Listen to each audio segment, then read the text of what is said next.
आत्ताच दादांनी सांगितलं की या चौकाचं नाव चांदणी चौक कसं पडलं. खरं म्हणजे मला देखील हा प्रश्नच होता, कारण दिल्लीमध्ये एक चांदणी चौक आहे, त्याचा 450 वर्षाचा इतिहास आहे. पण पुण्यामध्ये चांदणी चौक कसा आला. मला तर असं वाटत होतं की या ठिकाणी ट्रॅफिक जाममुळे लोकांना दिवसा चांदण्या पाहाव्या लागतात, म्हणून कदाचित याचं नाव चांदणी चौक पडलं असेल.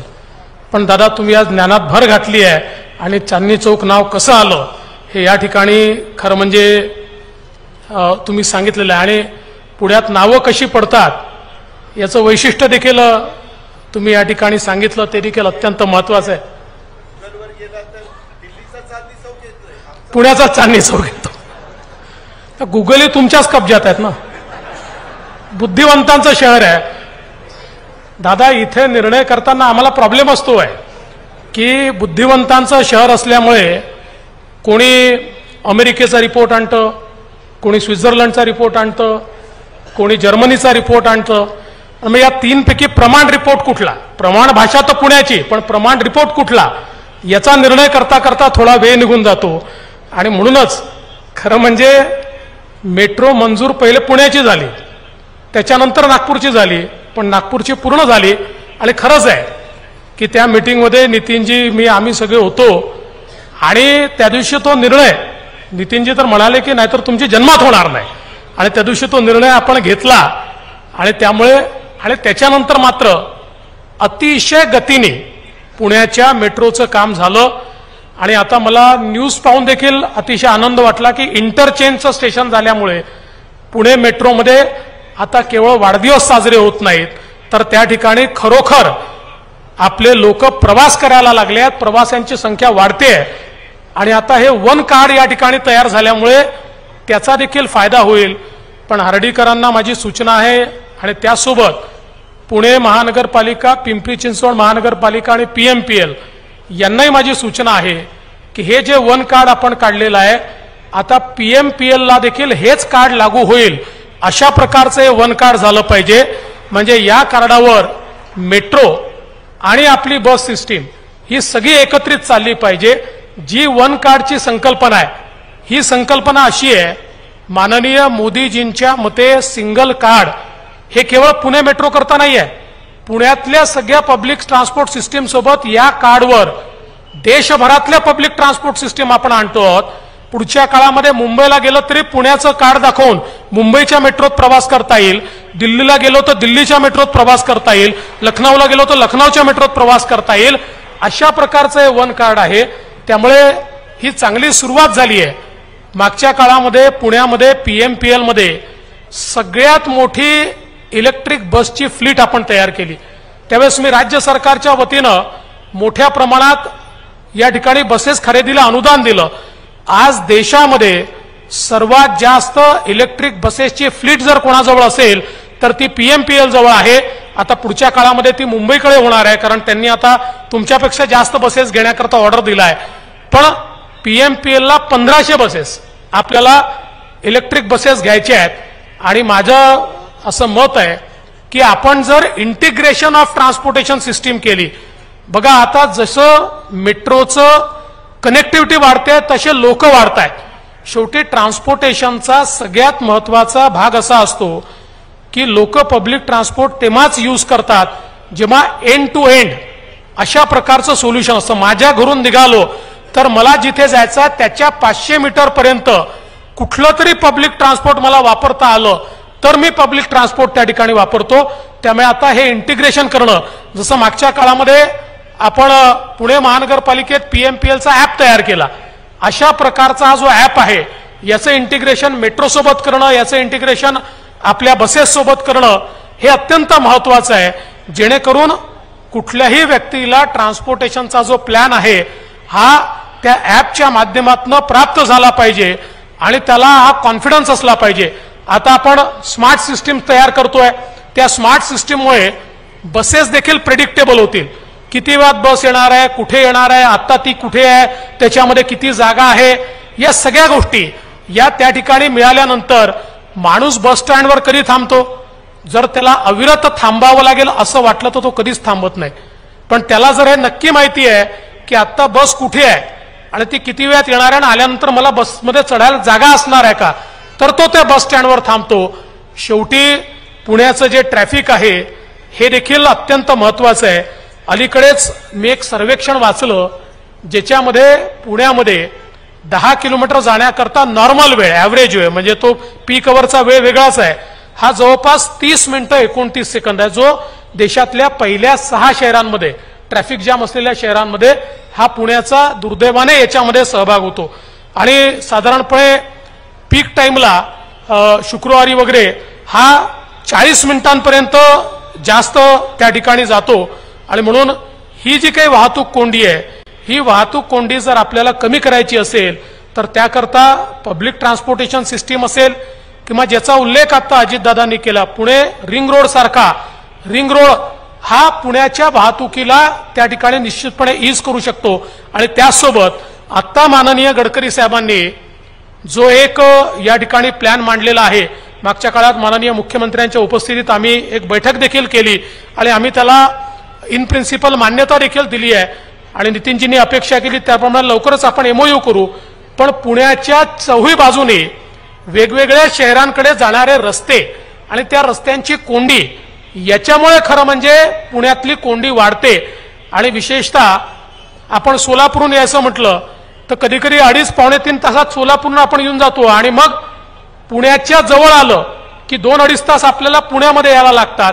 त्यामुळे अशी सगळी कोंडी दूर करण्याकरता त्या ठिकाणी डबल डेकर फ्लायओव्हर तयार करून आणि नुसते फ्लायओव्हर नाही तर एलिव्हेटेड रस्ते तयार करून त्या रस्त्याच्या माध्यमातून ही कोंडी पूर्णपणे संपवायची, अशा प्रकारचा एक अतिशय चांगला प्लॅन माननीय गडकरी साहेबांनी या ठिकाणी तयार केलाय. आणि राज्य सरकारच्या वतीनं आम्ही देखील त्यांना आश्वस्त करू इच्छितो की हा प्लॅन इम्प्लिमेंट करण्याकरता राज्य सरकारचा जो काही सहभाग याच्यामध्ये अपेक्षित आहे तो राज्य सरकार निश्चितपणे करेल, जेणेकरून येत्या काळामध्ये वाहतुकीची कोंडी नसलेलं शहर अशा प्रकारे पुण्याकडे आपल्याला पाहता येईल. आणि मला विश्वास आहे ज्या वेगानं आपण काम करतो आहोत त्या वेगामुळे हे सहज शक्य होईल. मेट्रोचे वाढीव टप्पे हे देखील जेव्हा पूर्ण होतील त्यावेळेस, कारण आता आम्ही पुण्यामध्ये मुंबईमध्ये देखील बघितलं, मुंबईमध्ये आम्ही मेट्रो 2A लाईन सुरू केली तर त्याचा जो कॉरिडॉर आहे त्या कॉरिडॉर खालचा जवळपास 2 लाख वाहनांचा ट्रॅफिक आम्ही कमी करू शकलो, तिथली वाहतुकीची कोंडी आम्ही संपवू शकलो. त्यामुळे मोठ्या प्रमाणात ही वाहतुकीची कोंडी संपवण्याचं काम हे या ठिकाणी होणार आहे. आणि विशेषतः चांदणी चौकासारख्या या भागामध्ये नितीनजींनी हा प्रकल्प हातामध्ये घेतला. खरं म्हणजे हा प्रकल्प हातात घेतला त्यावेळेस नितीनजींनी सांगितलं सगळे पैसे मी देतो, पण आमच्या नियमामध्ये लँड ॲक्विजिशन करता आम्ही पैसे देऊ शकत नाही, ते मात्र लोकल बॉडीने केलं पाहिजे. आम्ही ज्यावेळेस PMCला विचारलं की मग अनेक ठिकाणी हा प्रॉब्लेम होता, सोलापूरला होता, नागपूरला होता, नाशिकला होता, सगळीकडे नितीनजी अशा प्रकारे निधी देत होते, परंतु तिथलं काम याकरता होऊ शकत नव्हतं की तिथलं लँड ॲक्विजिशन कोणी करायचं. महानगरपालिकांच्या 200, 300 कोटी रुपये हे लँड ॲक्विजिशनला लागतात, ते आम्ही काही खर्च करू शकत नाही. आणि मग त्यावेळेस मी मुख्यमंत्री असताना आपण एक योजना तयार केली आणि त्याच्यामध्ये नगरोत्थान योजनेमध्ये एक भाग असा केला की ज्यामध्ये शहरामध्ये केंद्र सरकारच्या कुठल्या योजनेतनं जर एखादं इन्फ्रास्ट्रक्चर तयार होणार असेल तर त्या ठिकाणच्या लँड ॲक्विजिशन करता राज्य सरकार त्या लोकल बॉडीला पैसे देईल. आणि मग तसेच पैसे या चांदणी चौकाच्या ॲक्विजिशन करता आपण पुणे महानगरपालिकेला दिले. अनेक ठिकाणी सोलापूर असेल, नाशिक असेल, संभाजीनगर असेल, नागपूर असेल, अशा वेगवेगळ्या महानगरपालिकांना आपण ते पैसे दिले आणि त्यातनं आता मोठ्या प्रमाणात लँड ॲक्विजिशन होऊन ही कामं सगळी पूर्णत्वाला चाललेली आहे. आता नुकतंच आपण कात्रज कोंढवा रोड जो आहे त्याचेही लँड ॲक्विजिशनमुळे सगळं काम थांबलेलं होतं. आता 200 कोटी रुपये तिथे देखील आपण लँड ॲक्विजिशनला दिले आहे. त्यामुळे तिथलीही जी कोंडी आहे ती कोंडी निश्चितपणे आपण येत्या काळामध्ये ही दूर करू शकू. आणि म्हणून मला असं वाटतं की जेव्हा नितीनजींसारखे द्रष्टे नेते हे आपल्याकडे आहेत आणि आपण बघितलं असेल की गेल्या 9 वर्षामध्ये ज्या प्रकारे इन्फ्रास्ट्रक्चर आपण तयार करू शकलो, खरोखर एक गुणात्मक परिवर्तन हे आपण या ठिकाणी घडवलेलं आहे. आणि आता पुण्याला इन्फ्रास्ट्रक्चर याकरता देखील आवश्यक आहे की मागच्या काळामध्ये अनेक लोक विशेषतः आयटीतले बंगलोरला गेले, पण आता बंगलोरमध्ये इतकं कंजेशन आहे की लोक पुन्हा पुण्याकडे पाहू लागले आहेत. त्या सगळ्यांना पुण्याला परत यायचं आहे आणि म्हणून पुण्यामध्ये योग्य वेळी योग्य इन्फ्रास्ट्रक्चर दादा आपलं जर तयार झालं तर पुणे हे देशाचं आयटी हब आहेच, परंतु आज आहे त्याच्या दुप्पट आपल्याकडे आपण जॉब्स तयार करू शकू, इन्व्हेस्टमेंट आणू शकू, गुंतवणूक आणू शकू. आणि खरंच आहे, विशेषतः पुणे हे आपलं एक प्रकारे मॅन्युफॅक्चरिंगचं एक हब आहे आणि पुण्याच्या आसपास मॅन्युफॅक्चरिंगची जी इकोसिस्टीम तयार झाली आहे आणि इतक्या मोठ्या प्रमाणात गुंतवणूक या सगळ्या भागामध्ये येते आहे, अशा परिस्थितीमध्ये या ठिकाणी दळणवळणाची सोय आणि त्यासोबत उत्तम एअरपोर्टची सोय आहे. त्या एअरपोर्टला देखील आम्ही लँड ॲक्वायर करतोय, त्याचा देखील विस्तार आम्ही करतोय, पण त्यांनी आपलं काम होत नाही. कारण हे एअरफोर्सचं एअरपोर्ट आहे आणि सदर्न कमांड आहे, ही देशाच्या सुरक्षेच्या दृष्टीने सगळ्यात महत्वाची कमांड आहे. त्यामुळे इथलं एअरपोर्ट रोज काही काळ बंद ठेवावंच लागेल, एक्सरसाइजच्या काळात बंद ठेवावंच लागेल. आज जगभरातले सगळे देश सातत्याने आम्हाला स्लॉट मागतात.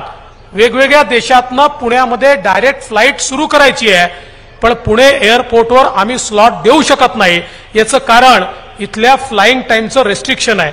आणि म्हणून आपण जे नवीन पुरंदरला एअरपोर्ट करण्याच्या संदर्भात आज केंद्र सरकारच्या 100% मान्यता आपल्याकडे आहेत. काही एकही मान्यता शिल्लक नाही आहे, सगळ्या मान्यता आपल्याकडे आहेत.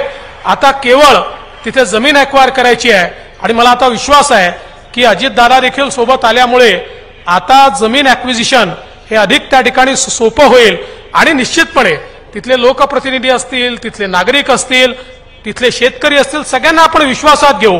पण शेवटी कुठेतरी जर आपण योग्य वेळी इन्फ्रास्ट्रक्चर केलं नाही, आज पुण्यामध्ये जर हा एअरपोर्ट 10-15 वर्षापूर्वी आपण केला असता तर पुण्याच्या जीडीपी मध्ये 2% वाढ आजच आपल्याला दिसली असती.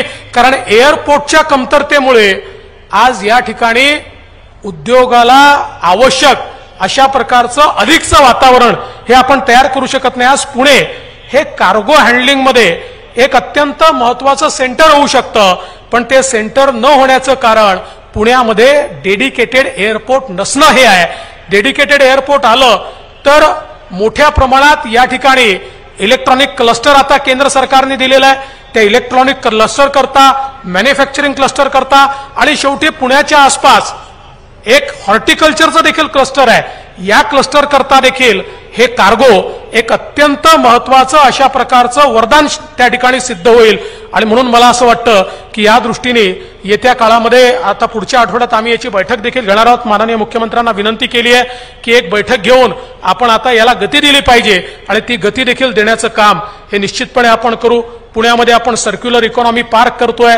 मला अतिशय आनंद आहे की केंद्र सरकारने मुळा मुठा शुद्धीकरणाचा जो कार्यक्रम जवळपास 2000 कोटी रुपयाचा हातामध्ये घेतलाय. अलीकडच्या काळामध्ये पुणे जिल्हा असेल किंवा आसपासचा भाग असेल, या सगळ्या भागामध्ये कॉन्फ्लिक्ट आपल्याला पाहायला मिळतो. जे शेतकरी आहेत ते म्हणतात आमचं शेतीचं पाणी तुम्ही पिण्याकरता उद्योगाला घेतलं, आता आम्ही शेती कशी करायची. थेंब थेंब पाण्याकरता या ठिकाणी मोठ्या प्रमाणात संघर्ष सुरू झालेला आहे. पण मुळा मुठा शुद्धीकरणासारखे जे प्रकल्प आहेत याच्यामुळे मोठ्या प्रमाणात आपण एसटीपीज तयार करणार आहोत.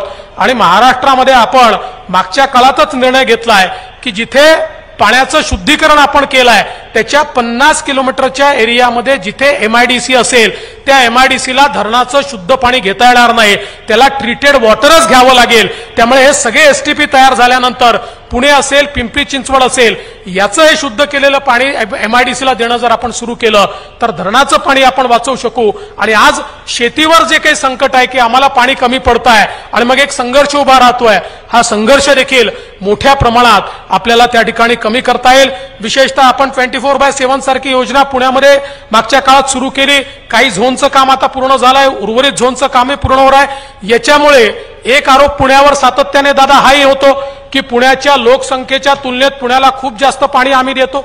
काही अंशी तो खरा देखील आहे, पण या ठिकाणी 24/7 ची योजना झाल्यानंतर ही गळती पूर्णपणे त्यातनं कमी होणार आहे. आणि ती कमी झाल्यामुळे पुण्यामध्ये आवश्यक तेवढं पाणी ऑप्टिमम युटिलायझेशन झाल्यामुळे पाण्याची बचत देखील ही मोठ्या प्रमाणात आपण या ठिकाणी निश्चितपणे करणार आहोत। मागच्या काळामध्ये पुणे असेल, पिंपरी चिंचवड असेल, अनेक योजनांची सुरुवात आपण या ठिकाणी केली आणि मला असं वाटतं की एक सस्टेनेबल शहर म्हणून, एक अतिशय ज्याला आपण 21व्या शतकातलं पर्यावरणपूरक शहर म्हणून या पुण्याकडे आपल्याला पाहता येईल।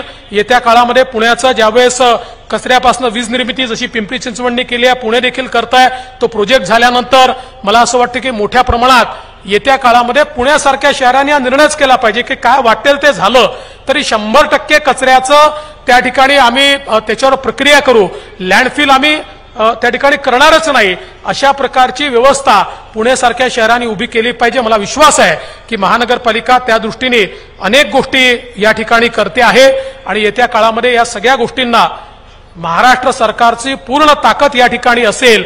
आणि आता मुख्यमंत्री एकनाथरावजी शिंदे, मी आहे, चंद्रकांत दादा आहेत आणि आता आमच्यासोबत अजितदादांसारखा एक पुण्यावर प्रेम करणारा नेता हा देखील या ठिकाणी जुडल्यामुळे मला असं वाटतं की आता पुण्याच्या विकासाला विशेष गती ही येत्या काळामध्ये येईल। मी पुन्हा एकदा आपल्या सगळ्यांच्या वतीनं माननीय गडकरी साहेबांचे अतिशय मनापासून आभार मानतो की गडकरी साहेब, आपलं जे पुण्यावर प्रेम आहे, आपलं जे महाराष्ट्रावर प्रेम आहे, त्यामुळे वेगवेगळ्या योजना या ठिकाणी येत आहेत आणि विशेषतः देशाचे पंतप्रधान माननीय मोदीजींचं देखील पुण्यावर विशेष प्रेम आहे। मला असं वाटतं पुण्यामध्ये जितके वेळा पंतप्रधान मोदीजी आले तेवढे वेळा देशाचे कुठलेच पंतप्रधान कधी पुण्यामध्ये आलेले नाहीत। याचा अर्थ ते आता येणार नाही असं नाही, अजून 2-3 वेळा माननीय पंतप्रधान पुण्यात यावेत असं नियोजन आपण ऑलरेडी केलेलं आहे। त्यामुळे निश्चितपणे येत्या काळामध्ये पुण्याच्या आशा आकांक्षा आणि अपेक्षा पूर्ण करण्याचं काम हे महाराष्ट्र सरकार आणि केंद्र सरकार, माननीय मोदीजी आणि माननीय गडकरीजी मिळून आम्ही निश्चितपणे करू, हा विश्वास या निमित्ताने व्यक्त करतो आणि माझं बोलणं संपवतो। धन्यवाद। जय हिंद, जय महाराष्ट्र।